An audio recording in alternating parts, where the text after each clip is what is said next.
Assalamualaikum warahmatullahi wabarakatuh. Saya Rangga Mahendra, dosen FEB UGM. Apa kabar nih semuanya nih ya?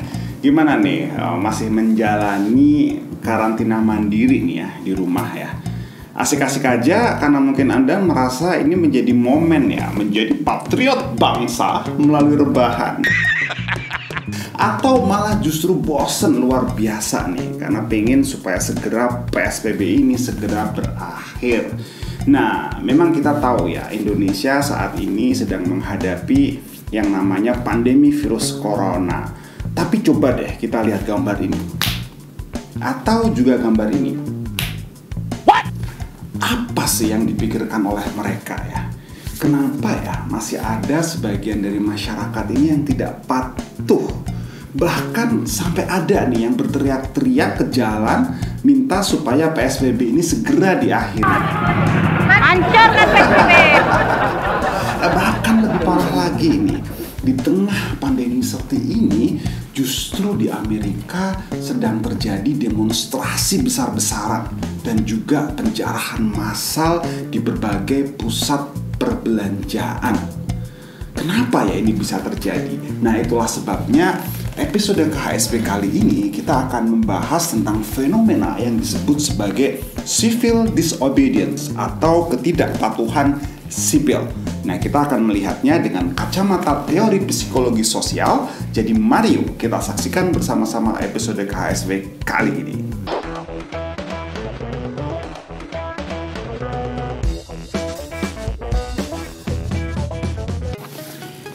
Psikologi sosial adalah ilmu yang mempelajari tentang perilaku manusia dalam suatu kelompok sosial. Menurut Kurt Lewin, bapak psikologi sosial, perilaku manusia itu bisa digambarkan dengan rumus sebagai berikut. Ya. Oh no. Tapi tenang-tenang, jangan panik dulu. Hari ini kita nggak akan bahas rumus matematika atau fisika kok. Santai aja ya. Nah, karena rumus Kurt Lewin ini cuma ingin menggambarkan bahwa yang namanya perilaku manusia atau behavior itu ternyata dipengaruhi oleh aspek pribadi atau personal dan juga aspek lingkungan atau environment. Nah, jadi menurut rumus ini, perilaku manusia yang berbeda-beda selama pandemi ini tentu saja juga akan dipengaruhi oleh keputusan pribadi setiap orang dan juga lingkungan di mana orang itu berada. Jadi misalnya begini nih ya, awalnya kita sadar bahwa kita harus selalu memakai masker kemana-mana. Tapi karena di jalanan banyak orang yang kemudian tidak pakai masker, atau mungkin ada nih ya tetangga kita yang usil, meledek, mungkin menganggap kita ini dianggap terlalu parno nih ya karena kita selalu pakai masker. Akhirnya kita juga jadi malas nih dan ragu-ragu juga untuk pakai masker. Atau sebaliknya, ketika semua orang sudah disiplin pakai masker, tapi ketika ada orang yang berkeyakinan bahwa ini semua cuma teori konspirasi, maka dia juga akan tetap cuek bebek nih, nggak mau pakai masker kesana kemari. Nah, jadi di sini jelas ya, karena faktor pribadi setiap orang itu bisa berbeda-beda. Bisa karena level pengetahuannya yang tidak sama, level informasi yang dimiliki tidak sama. Nah, demikian juga faktor lingkungan yang juga pasti berbeda setiap orang. Maka wajar kalau pada akhirnya perilaku orang juga pasti bisa berbeda-beda terkait dengan pandemi ini. Nah, kembali ke masalah ketidakpatuhan atau disobedience.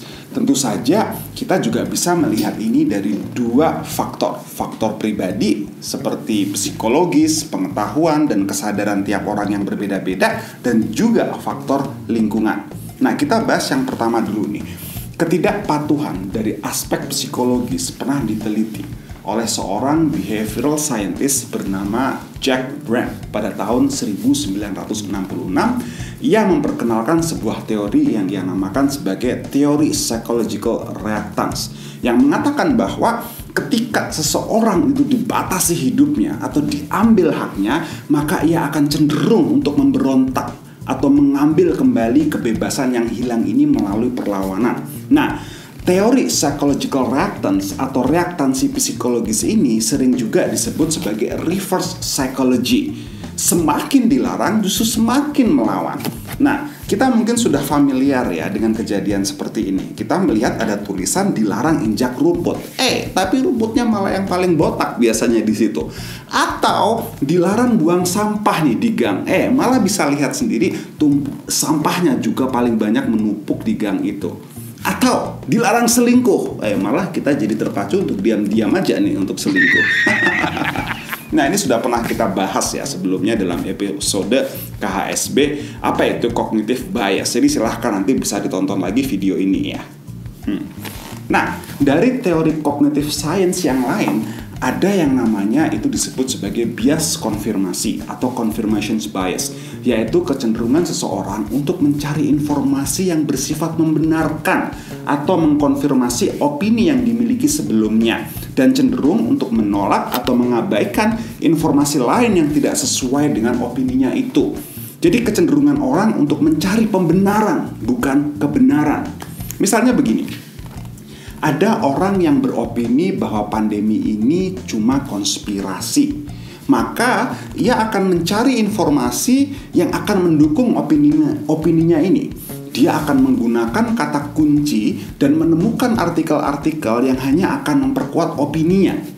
Ya, sebaliknya juga sama. Ketika ada orang yang sudah sangat ketakutan dengan virus corona ini, dia akan selalu mencari dan menemukan semua informasi yang menakutkan tentang virus corona ini. Apalagi jika sekarang kita lihat sendiri ya, setiap kata corona selalu muncul diikuti dengan kata kematian. Nah, sehingga membuat ini orang semakin takut tentunya. Nah, jadi kalau kita lihat nih ya, misalnya kita menerima foto atau video terkait dengan sebagian masyarakat yang berdesak-desakan di pasar atau pusat perbelanjaan. Meskipun awalnya kita marah, namun lama-lama alam bawah sadar kita juga akan mulai ikut terpengaruh. Seakan-akan itu tidak apa-apa, seakan-akan ini sebuah normal yang baru, new normal. Karena toh pada akhirnya tidak ada tindakan apapun dari pemerintah yang sepertinya justru mendiamkan ini semua. Nah, jadi yang harus diwaspadai selama pandemi ini selain virus corona juga ada yang namanya virus misinformasi.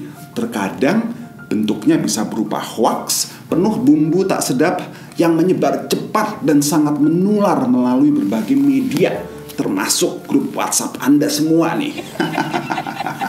Nah, jadi adanya virus misinformasi ini ditambah dengan bias konfirmasi bisa memperparah terjadinya ketidakpatuhan pada masyarakat ini. Nah, dengan menggunakan dua teori psikologi sosial di atas, ketidakpatuhan masyarakat selama PSBB ini bisa muncul sebagai bentuk perlawanan karena mungkin sebagian masyarakat merasa ada kebebasan atau hak yang diambil. Jadi misalnya ia merasa kehilangan pendapatan karena tempatnya perjualan akhirnya ditutup oleh pemerintah. Atau ada pertentangan nih antara patuh pada pemerintah atau kebutuhan untuk bertahan hidup, mencari nafkah. Nah, ini yang bisa menimbulkan gejolak batin dan pada akhirnya justru menimbulkan perlawanan di antara masyarakat. Nah, dalam kasus yang lebih ekstrim, kita lihat dengan mata kepala sendiri kerusuhan dan demonstrasi besar-besaran yang terjadi di berbagai negara, yang ironisnya ini justru terjadi di tengah pandemi. Bukan hanya di Amerika, tapi juga di New Zealand, Perancis, Jerman, Denmark, dan masih banyak lagi. Yang lebih gila lagi, ini semua terjadi di masa pandemi. Mengapa bisa demikian ya? Nah, kita tahu penyebabnya adalah adanya insiden nih, kematian seorang kulit hitam Amerika bernama George Floyd di tangan oknum polisi Amerika. Polisi sebagai simbol hukum dan juga kepatuhan justru mengambil hak yang paling mendasar yang dimiliki manusia, yaitu hak untuk hidup. Hal inilah yang membuat akhirnya terjadi reaktansi psikologis masyarakat di Amerika untuk tidak mau lagi patuh pada hukum, dan pada akhirnya mereka melakukan perlawanan atau pemberontakan bahkan terhadap presidennya sendiri, dan terjadilah kerusuhan, kebakaran, penjarahan yang terjadi di mana-mana. Nah, kondisi ini yang bisa dikategorikan sebagai civil disobedience. Istilah pertama kalinya diperkenalkan oleh Henry David Thoreau pada tahun 1894. Civil disobedience didefinisikan sebagai tindakan perlawanan terhadap aturan hukum yang dilakukan dengan sadar, dinyatakan dan dipertontonkan secara terbuka di muka umum oleh masyarakat. Tujuannya salah satunya adalah meminta agar negara atau pemerintah bisa mengubah suatu aturan atau kebijakan yang dianggap tidak adil, tidak bermoral, atau mengancam hak seseorang. Nah, jadi apalagi nih ya, jika kita lihat oknum penegak hukum yang seharusnya menjadi pengayom masyarakat namun justru mengambil hak hidup seseorang seperti yang terjadi di Amerika ini. Nah, ini jelas ada tindakan yang tidak konsisten dari penegak hukum. Nah, civil disobedience di masa pandemi ini bisa muncul karena adanya ketidakpercayaan sebagian masyarakat kepada pemerintah yang juga dianggap tidak konsisten dalam membuat kebijakan. Misalnya nih ya, jika memang tempat ibadah harus ditutup, harusnya terminal, pelabuhan, bandara juga harus ditutup dong. Atau misalnya ya, jika memang ibadah haji harus dibatalkan, maka demikian halnya juga izin tempat hiburan, klub malam juga harusnya ditunda dulu, ditahan dulu. Karena awal terjadinya penyebaran virus corona ini itu terjadi di lantai dansa saat malam Valentine, bukan di tempat ibadah. Nah, atau misalkan berita lain ya, ketika di satu sisi sebagian masyarakat sedang tertimpa musibah PHK karena pandemi ini, justru tersiar kabar banyak sekali tenaga kerja asing yang justru masuk ke Indonesia. Nah, hal ini justru bertentangan dengan nurani masyarakat. Nah, kalau ini dibiarkan terus terjadi, civil disobedience ini bisa akan menjadi semakin parah di Indonesia ini. Nah, jadi bisa kita simpulkan begini ya, jelas dalam situasi pandemi seperti ini, sebagai warga negara kita harus patuh dengan pemerintah. Namun yang tidak kalah pentingnya, pemerintah juga harus konsisten dan menjadi contoh serta suri tauladan yang baik juga bagi warganya.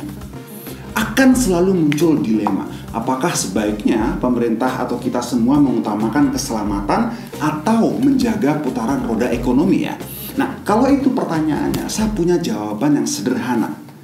Buat apa kita kaya raya? Buat apa kita banyak harta, tapi akhirnya kita cuma tergeletak tak berdaya karena sakit yang mendera? Jadi bagaimanapun, kesehatan tetap harus menjadi yang utama. Dan jika menjaga kesehatan itu kita harus menegakkan aturan, maka yang tidak boleh dilupakan adalah hak warga negara juga harus tetap diperhatikan. Hak untuk hidup dan hak untuk mendapatkan penghidupan yang dijamin oleh negara. Nah, semoga video KHSP ini bisa memberikan kacamata yang berbeda ya dalam memahami perilaku masyarakat, terutama yang terjadi selama masa pandemi ini. Jadi, saya tetap akan mengajak semuanya untuk tetap menjaga kesehatan. Walau di rumah aja, kita masih bisa melakukan banyak hal lain yang produktif. Salah satunya belajar hal-hal bermanfaat melalui episode Kuliah Hak Segala Bangsa yang ada di channel YouTube ini. Jadi jangan lupa untuk menyaksikan episode KHSB berikutnya. Saya Rangga Almahendra, mohon diri. Sampai bertemu. Wassalamualaikum warahmatullahi wabarakatuh.